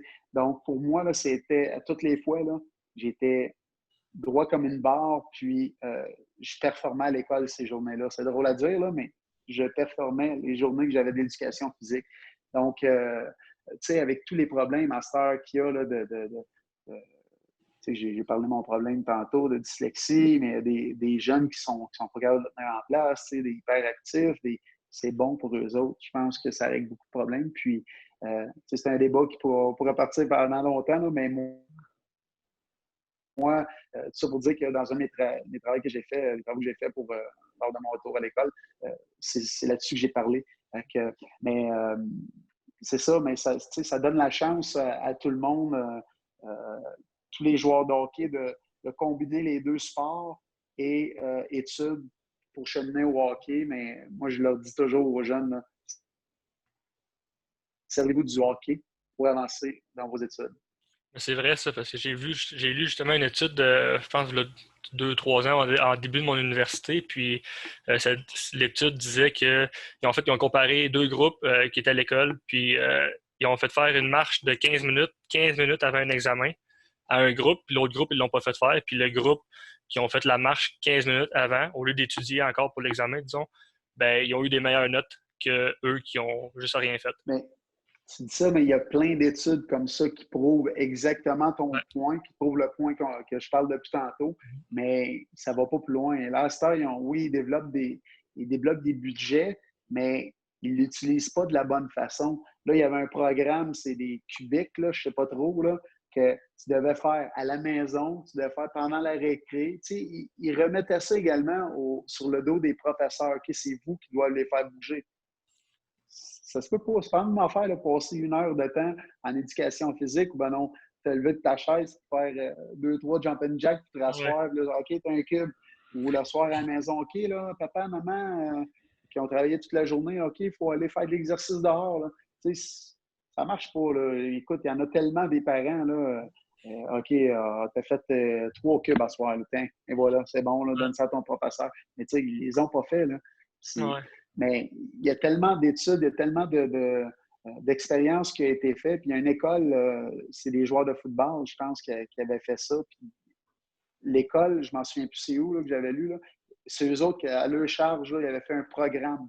Puis tous les joueurs de football, il y avait eu des meilleures notes que tout le monde, meilleure moyenne, le taux de réussite était plus élevé, moins d'échecs. C'est incroyable, là, mais c'est ça. Ah, il y a du travail à faire encore dans ce côté-là, ça c'est sûr. Ouais. Il y en a beaucoup, beaucoup. Moi, j'aimerais qu'on parle de ta plus grande fierté dans ta carrière et ton plus grand regret. Ma plus grande fierté dans ma carrière de hockey, d'avoir joué dans la Ligue nationale tout court, là, Parce que mon cheminement, là, ça a toujours été, il ne fera jamais là, le niveau suivant. Le niveau suivant. Je ne jouerai jamais dans le junior, je ne jouerai jamais dans la Ligue nationale. J'ai toujours réussi à atteindre le niveau supérieur. Pour moi, c'était une fierté là, le jour que je joue ma première partie dans la Ligue nationale. Mais tu veux de quoi que j'ai été vraiment, mais vraiment fier, là, c'est après avoir passé presque 2 ans sans jouer, on m'a fait opérer à la hanche, avoir réussi mon retour dans la Ligue nationale et prouver à tout le monde que je suis encore capable de jouer. Pour moi, ça, c'était ma Coupe Stanley. Là. Mon plus grand regret, écoute, c'est dur d'avoir des regrets, mais si je dois en dire un, là, je pense que j'en ai pas profité autant que j'aurais dû. Je n'ai pas vécu le moment présent. Je me souviens, dans mes débuts dans la Ligue nationale, à Calgary, il y avait beaucoup de vieux joueurs, dont un, c'était Mike Vernon. Puis Mike Vernon, à un moment donné, il est venu me voir et il me disait, en tout cas, me parlant en anglais, il me disait, Steve, je vais te donner un conseil, là, profite de chaque moment. Parce qu'à un moment donné, là, tu vas être assis où ce que je suis présentement, là, puis tu vas regarder devant toi, là, tu vas dire, il te reste juste quelques mois, là, puis c'est fini. Là. C'est fini, ta carrière est finie. Moi, je sais que c'est terminé après. Là. Moi, je ne joue plus au hockey. Il n'y a plus personne qui me veut. Je suis chanceux d'être ici cette année, mais ma carrière est finie. Puis je regarde en arrière de moi, là, je pense qu'il avait joué quoi, une vingtaine d'années ou une quinzaine d'années. Il dit, on dirait que c'était hier là, que j'ai commencé. Ça passe tellement vite, là, mais profite de chaque moment. Je me souviens, moi, je suis jeune, là, puis je suis là. Ah oui, j'en profite, là. Inquiète-toi pas, je vais en profiter. Puis jusqu'à temps que tu es rendu, tu es assis sur le même banc, tu as fini ta carrière, puis tu te dis, oh, man, ça a bien trop été vite. Je me souvenais pas de tant de moments que ça. Je me souvenais pas pour moi, c'était comme, il va toujours avoir de la place parce que je travaille toujours plus que tout le monde. Il y a toujours une saison d'après, il y a toujours une game après, il y a toujours, c'était toujours comme ça. Mais, tu sais, veux pas, moi, là, j'ai commencé dans la Ligue nationale, j'ai fait, tout à l'heure, tu as parlé, la façon que je jouais, les qualités que j'avais. Mais il y a une chose que j'avais également, là, c'est que je chialais jamais. Moi, je fermais ma gueule. Ça m'a également fait rentrer dans la Ligue nationale parce que j'ai joué 8 ans de temps avec un épaule qui n'arrêtait pas de débarquer, embarquer. Tu sais, je ne chialais pas avec ça. Je me suis cassé le dessus des pieds en bloquant des lancers 4-5 fois dans ma carrière. Je n'ai pas manqué de partie. Tu sais, plein de choses de ce genre. J'ai eu un problème avec ma hanche 4 ans de temps avant de me faire opérer. Ben, autrement dit, je me suis fait opérer la 5e année, mais j'ai joué avec ça 4 ans de temps. Mais c'est ça qui m'a sorti également. Oui, je fermais ma gueule avec ça, tu sais, mes blessures et tout, mais en bout de ligne, au début, c'est ce qui m'a fait rentrer, mais en bout de ligne, c'est ce qui m'a sorti de la ligue également, parce que j'ai tellement traîné des blessures, tellement, moi, je veux jouer, puis je suis capable de jouer avec ça. La douleur, moi, ça ne me dérangeait pas, puis j'avais un seuil de douleur tellement élevé là, que je jouais avec ça, puis moi, je n'avais pas de problème avec ça, ça ne me dérangeait pas, puis pour moi, juste une anecdote, quand j'ai fait mon retour justement au jeu à Calgary, là, il y a un journaliste qui est venu me parler, qui m'a dit, Steve, c'est quoi qui t'a manqué le plus du hockey? J'ai dit, ben la douleur. Me faire blesser, jouer avec des blessures, bloquer des lancers, me faire frapper. C'est ça, tu sais, c'est niaiseux, là. T'entends ça, tu dis, c'est assez bizarre, là, mais oui, la gang et tout, mais tu sais, quand tu joues, t'es dedans. Puis moi, toutes les parties, c'était une mission pour moi. Puis, mais justement, cette douleur-là là, faisait partie de ma mission, faisait partie de ma vie. Puis, c'était ça qui m'avait manqué pendant ces 2 années-là. Fait que c'est ça. Fait que là, je me souviens, là, je sautais à ça. Là. Mais quand je suis arrivé, puis j'étais blessé, puis tu sais, ces blessures qui m'ont sorti, là, je me suis souvenu de ce qu'il m'avait dit Mike Vernon de profiter de chaque moment. Mais je ne l'avais pas fait. T'sais, oui, ça avait passé vite. Oui, j'étais toujours sérieux. J'étais conscient de ce qui m'arrivait. J'étais conscient que j'étais chanceux de jouer au hockey dans la Ligue nationale.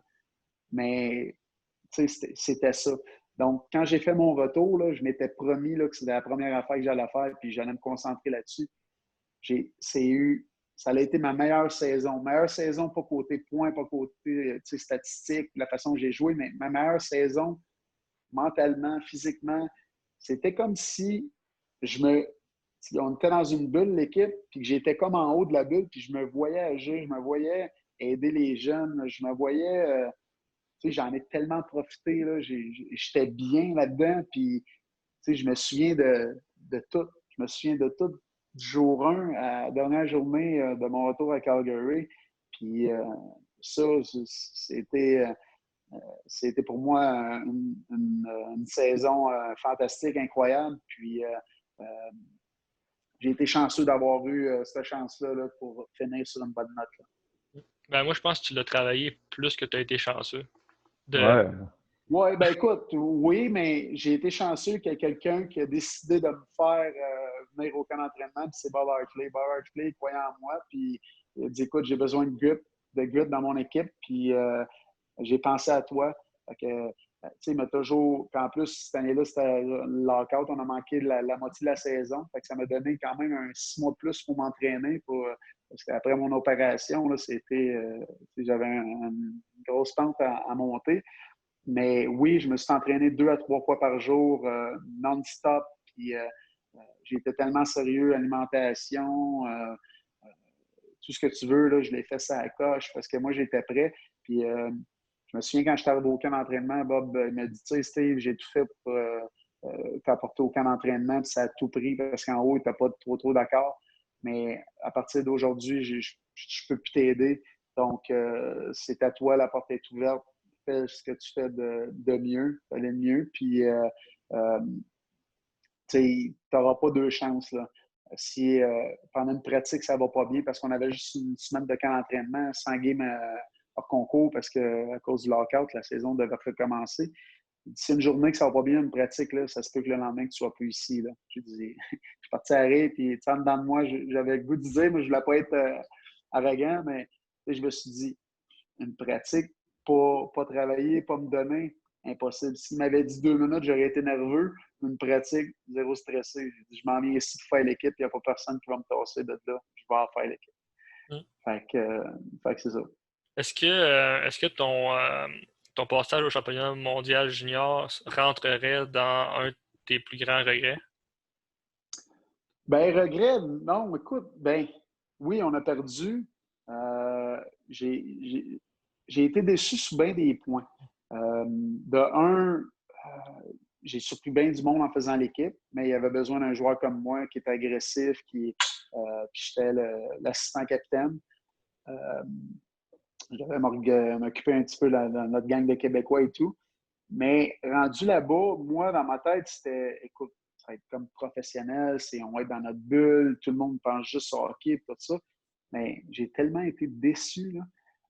Il y a des joueurs en s'en allant là-bas qui parlaient « je m'ennuie de ma blonde, j'ai hâte de revenir ». J'étais comme assommé. Là. Il y en a d'autres, on avait des meetings qui arrivaient en retard au meeting. J'avais jamais vu ça. Puis je pensais que c'était une joke, une farce. Je me dis, ben voyons donc, tu peux pas faire ça ici. Tu peux même pas croire que je suis en train de vivre ça. Mais oui, écoute, c'était... Surtout qu'on a perdu notre game qui nous apportait dans la ronde de médailles contre la Russie en overtime. Ça a été comme la moitié de l'équipe a décroché. C'était très décevant, oui, ce côté-là. Est-ce que tu as déjà revécu, mettons, un moment de même dans ta carrière pro où tu t'es dit « What the fuck, c'est impossible, ça arrive ça dans la vie professionnelle, mettons, dans une équipe professionnelle? » Ben, de cette envergure-là, non. Tu sais, toutes les fois que tu perds dans une série ou tu sais, des choses qui sont arrivées, des fois que tu n'as pas toujours le contrôle. Je me souviens, on se bataillait pour une place dans une série avec Montréal, j'ai pogné une punition à Toronto. On perd des avantages, puis la rondelle a bondi. Écoute, c'est drôle, je l'ai écouté il n'y a pas longtemps, j'ai tombé là-dessus. J'ai essayé de dégager la rondelle qui bondissait. J'ai passé dans le vide, mais j'ai frappé le gars. Et là, ça a sorti partout, tout le monde. Il a fait par exprès, il a donné un double échec d'en face. Il l'a vraiment slashé dans la face. Et là, je suis allé, ben voyons, je suis le gars qui veut le plus gagner au monde. J'ai pas, tu sais, c'était pas intentionnel. Moi, je voulais juste défendre. La rondelle tellement de but. J'essayais de. Hey, j'étais tellement mal, là. J'ai passé une été de merde là-dessus, là. C'était incroyable, là. J'en revenais pas. Puis même que, juste comme ça, là, cet été-là, j'ai eu des menaces de mort à cause de ça. Oh my God. Il y a un kid qui avait appelé chez nous, qui avait laissé des messages, puis c'était malade. Je pense que tu Ouais, comptes dans ton livre. Hein? ouais, on avait retrouvé le kid, là. Tu sais, j'ai rien fait, là. Moi, c'était juste. J'ai dit parce que le frère à Jean-Sébastien Giguère était policier à Blainville. J'ai dit, moi, je veux juste de le dire à ses parents. Je veux pas porter plainte. Je veux pas. Tu sais, laisse ça mort, là. J'ai pas de trouble avec ça, là. Moi, tu sais, j'avais pas peur. C'est ma femme qui avait peur parce qu'on avait un bébé, là. C'est tout, là. Mais j'ai dit, je veux juste qu'il sache que je le sais, c'est qui. Puis, tu sais, ça avait arrêté là. Je voulais pas aller plus loin, mais je savais pas c'était qui, mais lui, il savait c'était qui. Fait que, il l'avait trouvé, là. Mais, fait que c'est ça. Il me l'a jamais dit c'était qui, mais il en a parlé à ses parents, pis tout. Mais c'est ça. Fait que, tu sais, ça, j'ai été assommé longtemps, là. As-tu deux, trois anecdotes croustillantes à nous dire dans ta carrière? Croustillant. Ben, je peux vous Drôle, dire, hilarante. ben, écoute, tu sais, moi, là, dans ma vie, là, j'ai toujours été, je me fous de ce qui se passe en entour, je me fous de, moi, je veux jouer au hockey, qu'il se passe n'importe quoi, moi, c'est le hockey, puis il n'y avait rien que ça. À 19 ans, j'ai fait l'équipe à Calgary, puis moi, ben, tu sais, il y a deux, trois anecdotes là-dedans. De un, à 19 ans, mon deuxième camp d'entraînement, je me pointe là, je m'en vais là-bas, une paire de shorts, une paire de jeans, tu sais, j'ai des t-shirts, un hoodie, mon stock de hockey, puis c'est tout, là, parce que les juniors, ils passent une semaine là, puis ils s'en retournent après. Puis moi, euh, le style de jeu que j'ai, là, puis en plus, je fais un premier round, mais il n'y a pas personne à cet âge-là de style de jeu qui reste à 19 ans dans la Ligue nationale. Moi, je me pointe là. Puis en plus, on fait le premier batch, juste avant les games hors concours, les games inter-équipes, tout, puis il coupe tous les juniors, sauf moi, puis Derek Morris. Donc là, je dis, ben, les deux premières rounds, tu sais, lui, premier round, moi, l'autre choix de deuxième round. Mais l'autre, il l'avait retourné le 39e à Travis Brigley. Puis là, je dis, c'est pas pire. Là, ça avance. Là, je joue une game. Tu sais, j'ai même pas joué toutes les games hors concours. Puis la dernière game hors concours c'est la dernière game ou l'avant-dernière game? En tout cas, je pense que c'est l'avant-dernière game hors concours. On joue contre Phoenix, à Phoenix. Puis j'ai joué peut-être 4-5 chiffres en première période, mais je frappais tout ce qui bougeait. Puis à un moment donné, c'est la ligue de Tough. La ligne de Tough était sur la glace. J'en enligne un, je pars après. Là, il me voit, puis il veut protéger sa rondelle, puis il se tourne dos à moi. Moi, j'arrête pas, là. Et je te le gèle dans le dos. C'est grosse mêlée générale, puis je me fais jeter dehors. Là, je suis là. Hey, vous pouvez pas. J'ai été chanceux, le ref parlait français, là, je parlais pas anglais. Puis c'était un français. Puis là, il disait hey, non, tu peux pas faire ça, tu peux pas me jeter dehors. Écoute, c'est ma carrière, c'est mon camp. Puis là, tu sais, il dit non, t'es dehors, tu t'en vas. Bien, après ça, les joueurs rentrent, puis ils me traitaient de malade, puis ils n'en revenaient pas. Puis le coach s'en vient me voir, puis Knuckles, il était super content que j'avais fait ça. Je lui dis, moi, il vient de me faire mettre dehors en première période. Je suis assez de faire l'équipe. Puis, fait anyway, ça, c'est une anecdote, mais je la continue dans cette histoire-là de 2-3. Après ça, écoute, je me présente je pense que c'est la dernière game hors concours, ça. Fait que je me présente le lendemain, l'équipe devait être faite pour midi. Je me présente à l'aréna, puis je m'en vais, tu sais, dans ma tête, je me retourne chez nous, parce que c'est cette journée-là qui. Mais tu sais, j'ai toujours dit, je m'en vais là pour faire l'équipe. Mais j'étais intelligent également. 19 ans, un joueur comme moi, tu sais, je suis pas un premier round, puis qui score des buts en tête, là. Fait que là, j'ai un des gars de l'équipement qui est sur le bord de la porte de même. Là, j'arrive, je passe, il me pogne, il commence à me baragouiner quelque chose en anglais. Là, je dis, il me fait GM en haut. Fait que là, je pense que c'est Denis Gauthier. Je dis quoi qu'il veut? Il dit, il faut que tu ailles voir le GM en haut. Fait que là, il dit, là, il est venu me le montrer c'était où. Fait que là, je vais m'asseoir avec. Là, la même affaire, il commence à me baragouiner des affaires en anglais. Là, je suis là, my agent? Là, il dit, Yeah, Archie. Là, qui paye sur le speakerphone, là, Archie, là. Je dis, hey, Archie, là, c'est quoi qu'il dit, là? Il dit, ben là, ils veulent te signer un contrat. Hein, ils veulent me signer un contrat. Ben moi, comme je t'ai dit, là, tu sais, moi, oui, je savais que j'allais jouer au hockey dans la nationale. J'allais m'y rendre, peu importe. J'ai dit à mon agent, je dis, OK, mais moi, là, dis-leur que je ne veux pas signer de contrat s'il me retourne junior majeur. Moi, je n'ai jamais eu d'argent, puis je ne veux pas arriver junior avec plein d'argent. Je suis un gars qui vient de l'aide sociale, là. Tu sais, écoute, 100% du monde aurait sauté là-dessus. OK, c'est bon, ouais, let's go, comment que je fais? Puis, non, j'ai dit, Archie, dis ça, là. Fait là, il commence à parler avec, là, il me revient, il me dit, non, tu commences à Calgary. J'ai dit, hein, quoi? Je vais jouer dans la Ligue nationale. Et il dit, oui, tu commences à Calgary. Là, j'ai dit, m'en dis, c'est où que je signe? Puis là, il me montre les affaires, j'ai signé mon contrat. Thank you, je serre la main, je m'en vais en bas. Écoute, je m'en souviens même plus comment que j'ai fait pour me rendre en bas. Puis, rendu en bas, là, les joueurs me voyaient bien que j'étais encore dans la chambre, le gros sourire. Là, il me dit, hey, qu'est-ce qui se passe? J'ai signé mon contrat. Ils me disent, ah ouais, c'est quoi ton contrat? Combien tu as signé?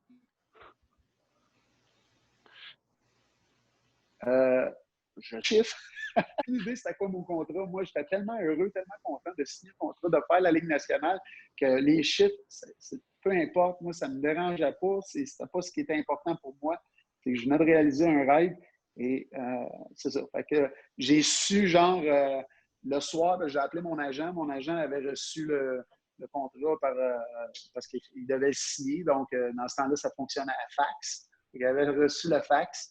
Puis, il me l'avait dit, il m'a dit combien que je faisais. Puis, fait que, ça, c'est une anecdote que je raconte souvent, que j'aime raconter. Puis, c'est drôle parce que j'étais un gars qui avait toujours rien, là, zéro argent, qui était slate social jeune. Puis là, j'arrive, j'ai une chance de signer un contrat. Puis, je check même pas c'est quoi le montant qu'il y a sur la feuille. Je fais juste signer et je m'en vais. Je pense que ça, c'était assez drôle. Puis, c'était moi. J'étais comme ça. Là. C'est bien parfait.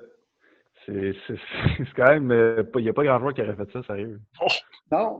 Ben moi, je l'ai fait. Puis, c'est ça. Je sais pas, j'étais trop nerveux ou quoi, mais tu sais, j'ai zéro regardé les chiffres, puis je me suis allé en bas dans la chambre pour me préparer de ma pratique. Je sais pas si je voulais pas être en retard de la pratique ou quoi, là, mais en tout cas. Ouais, c'est ça. That's it. Ça fait pas mal de temps. Moi, j'irais avec 2-3 trucs pour les jeunes. Je sais pas, 2-3 trucs. Ouais. Ben écoute, c'est des trucs généraux, c'est pas juste pour les joueurs de hockey, je pense. C'est tout ce que je vais dire, c'est cliché, c'est probablement tout le monde répète, mais moi, ça a fonctionné pour moi. C'est toujours croire en ses rêves, croire en soi, croire en ses rêves, toujours travailler plus fort. Oui, tu penses souvent que tu travailles fort, mais tu es toujours capable d'en donner plus. Mon père m'a toujours dit, travaille toujours, j'en ai parlé tantôt, c'est toujours, travaille toujours plus fort que celui qui est assis à côté de toi. C'est ce que j'ai fait pour m'y rendre, puis moi, j'en ai pris une fierté de travailler fort. Donc, je pourrais dire ça, puis être fier de soi-même.